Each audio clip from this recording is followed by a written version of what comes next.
जुळी गाठ मालिकेत सध्या खूप भावनिक ट्रॅक सुरू आहे.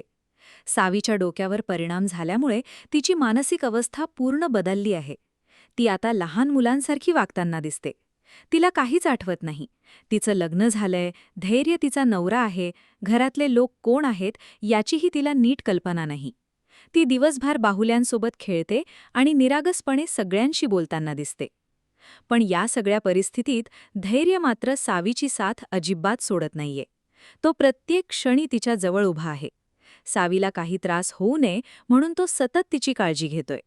तिच्या प्रत्येक छोट्या गोष्टीकडे तो लक्ष देतोय. त्यामुळे प्रेक्षकांनाही धैर्यचं सावीवरील खरं प्रेम पाहायला मिळत आहे. दरम्यान खूप दिवस उपचार करूनही सावीच्या तब्येतीत काहीच सुधारणा होत नाही. त्यामुळे डॉक्टर आता मोठा निर्णय सांगतात. ते धैर्यला म्हणतात की आता एकच पर्याय उरलाय. सावीला वेड्यांच्या हॉस्पिटलमध्ये दाखल करावं लागेल.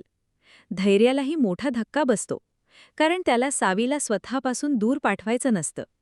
याच वेळी दामिनी पुन्हा एकदा धैर्याच्या मनात शंका निर्माण करण्याचा प्रयत्न करते. ती धैर्याला म्हणते, किती दिवस या नात्यात अडकून राहणार आहेस? दामिनीला वाटत असतं की धैर्य आता सावीला सोडून देईल, पण धैर्य तिचं बोलणं ऐकून शांत बसत नाही. तो दामिनीला उत्तर देतो, मी या नात्यात अडकलो नाहीये.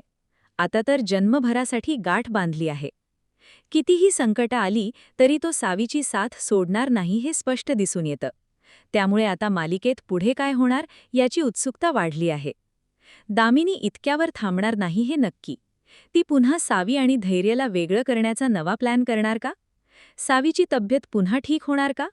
आणि धैर्याचं प्रेम या कठीण काळात सावीला पुन्हा पूर्वीसारखं बनवेल का? हे पाहणं आता खूप रंजक ठरणार आहे.